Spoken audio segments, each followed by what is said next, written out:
we're done messing with the gleaner. So now we're gonna mess with the 346 baler. This is one my dad, he bought it new. Sadly, we have not been keeping it in a barn or a shed. His barn blew away years ago. But last time I used this was probably 6 years ago. I used to bale up a little bit of prairie grass with it every now and then, but anymore, most people round bale, so it's kind of like an old gleaner. It don't get used a lot, but probably need to clean it up a little bit, get it greased. Well, there's Roxy. She's been rolling in the dirt. It's hot. So when she gets hot, she gets in the swimming pool, and then she gets in the dirt and rolls around. So anyway, Blue is around here somewhere.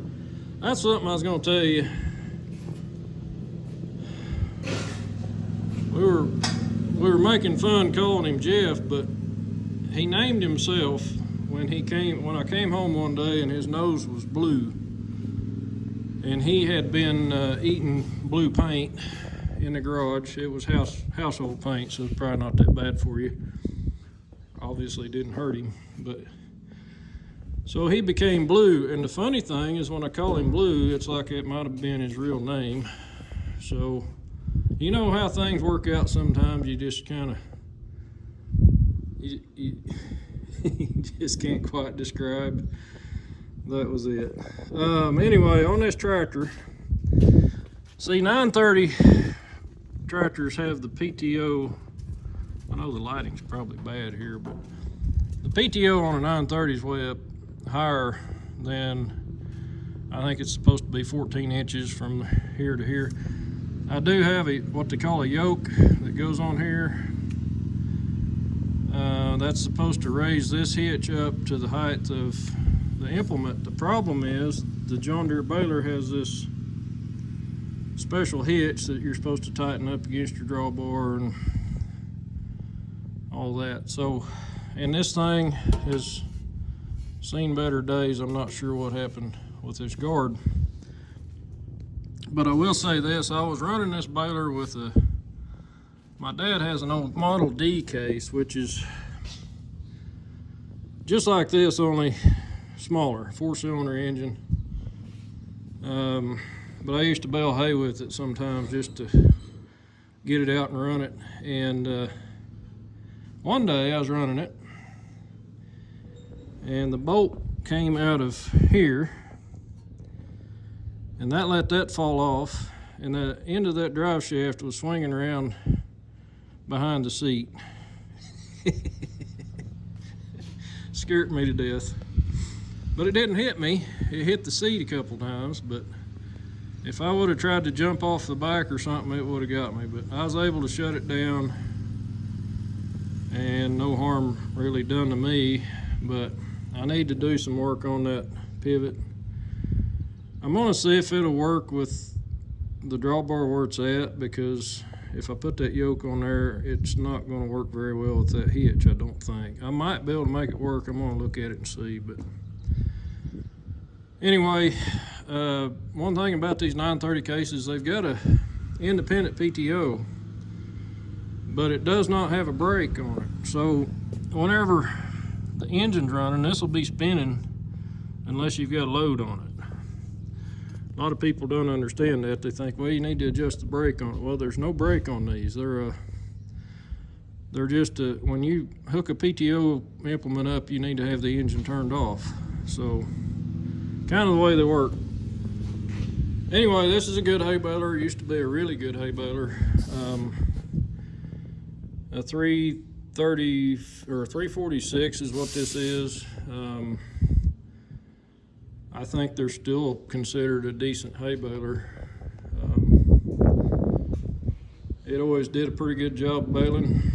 I don't know what condition anything's in. It's like I say, it's been sitting. It's not in as bad a condition as a gleaner, I'm pretty sure. There could be a belt or something that needs replaced, I don't know. Anyway, this is a wire tie baler. I need to find the cap for the grease. Used to have an automatic greaser on here, but you can see it's kind of got problems. So this is a wire tie. It's got a tying mechanism here that whenever this hits a certain, whenever this turns with the hay coming out, when it gets to a certain position, it trips. It's got needles on this arm here that swing up, put the wire through the bale, ties it, goes back down before it hits another stroke. So I don't know if you understand how hay balers work, but basically there's a big plunger in there that runs back and forth like a piston and feeds hay in, comes back. It's all timing on these. There's a lot of timing to them. And when people are having hay baler problems, it's usually because the timing's off. And it can be adjusted.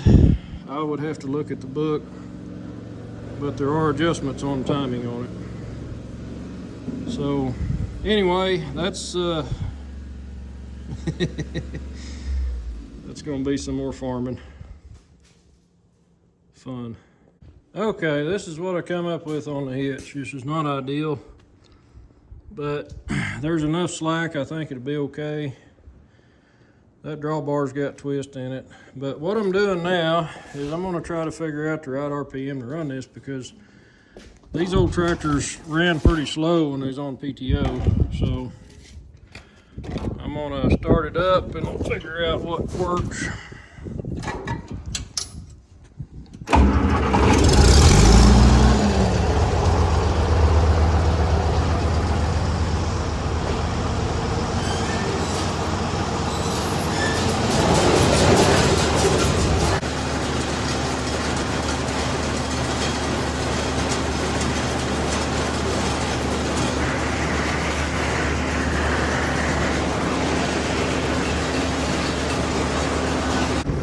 Get the hitch unfolded, so now we'll let the pickup attachment down.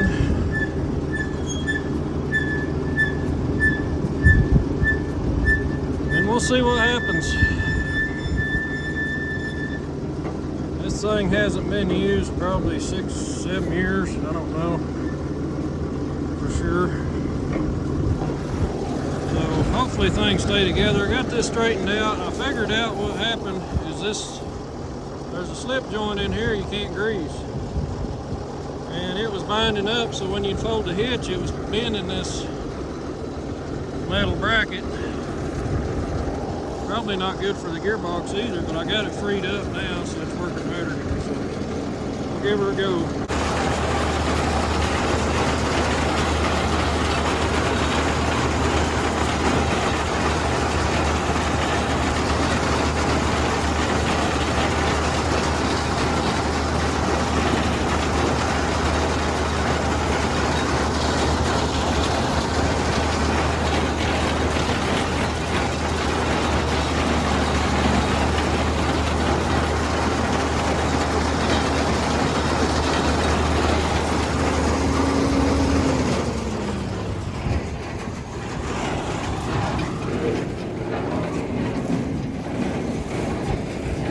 We're not tying bales. We got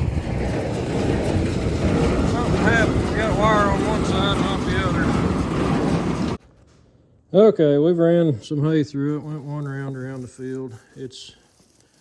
I don't think this side has missed one yet, but this side here has missed almost every bale, and I don't know if it's missing. Well, let me show you what it kind of looked like. Oh man, I don't know why I put myself through this stuff, but this is part that goes up through the hay bale, and see how it's not quite lined up with this pulley here. So I think what it's doing is missing that wire completely. That one's off just a little bit, but it's still catching it. It's got a little hook on a little fork on top, but I think what's happening is we're missing this every time it ties, so it won't tie. So what I'm gonna have to do is loosen this up and knock it over a little bit. It's just it's adjustable. They're adjustable up and down. You can set the height of them, and there's a spec in the book. And to set the heights, this plate's welded in place. This part here moves. You can tighten the front bolt and the back bolt at different way, you know what I'm saying. Anyway, I think that's what's going on. I had a little problem with it feeding, and I figured out that it was picking up dirt. I think I got some gophers up there that are causing problems. So I raised up my pickup attachment a little bit, and I think that's going to help that. So, yeah, this is farming at its finest right here. We got a hay baler that hadn't been used, and most likely last time it was used, it was still working. But like I say, that one side, it's tying every dang one. It's not missed one yet. So I think this is the problem. I hope it's not in the mechanism up there, but what it does is whenever it gets to a certain point, those knives or forks or whatever they are, they go up through the bale, and they loop the wire up there, and there's a grabber that grabs them, and then there's a twister that twists them, and there's a cutter that cuts them off. I just oversimplified it, but that's kind of how it works. Anyway. All right, we're gonna try it again.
hung up in there.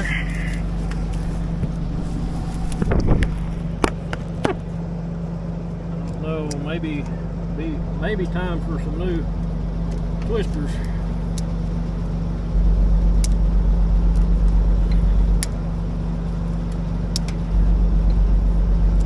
It ain't supposed to do that.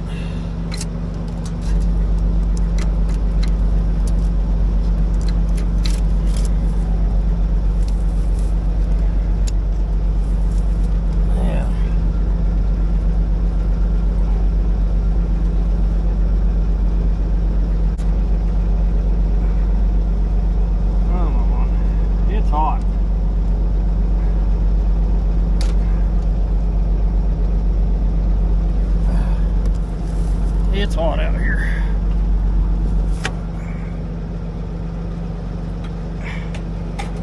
Okay, we have another problem there.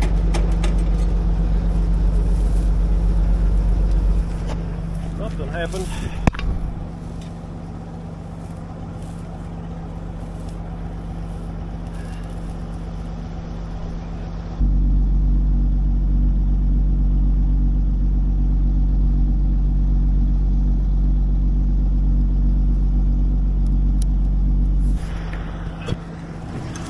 I got a big old mess of wire bound up in there. That's what happened.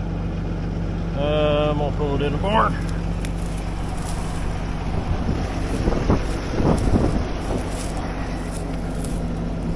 I don't know, my counter's not very good. I don't know if that's 15, probably 15. But there's 3 that broke, so, or 2. Anyway, I had to try a hand count.